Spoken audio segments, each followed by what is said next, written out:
তো হ্যালো বন্ধুরা, এখন আমার নবান করা হয়ে গেছে আর আমি এখন রান্না করব। তো আমি চলে এসেছি রান্না করতে। তো এখন হচ্ছে বেগুন ভাজা আর হচ্ছে এদিকে সিম ভাজবো আর এদিকে আমি পেঁপে ভেজে নেব। আর হয়তো তোমরা বলবে যে তুমি কেন রান্না করছো, বাড়িতে সবাই আছে। তো আমি বলে দিই, এখানে আমার রান্না করতে সত্যি কথা আমার প্রচন্ড ভালো লাগে। আর এমনিতে আমি যখনই বাড়িতে থাকি তখনই সবসময় রান্না করি। তো রান্না করতে আমার কোনো আলন্তি নেই। তো আমি এখন অনেক কিছু রান্না করব, তো সবকিছু তোমাদেরকে দেখানো সম্ভব হবে না কারণ ভিডিওটা বড় হয়ে যাবে।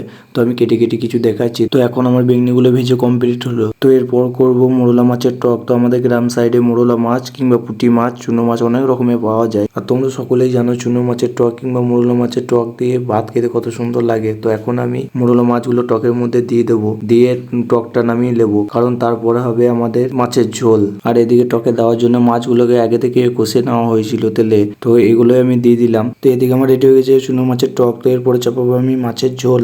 তো ভিডিওটি ভালো লাগলে লাইক সাবস্ক্রাইব করে দিও। তো এখন টাটা।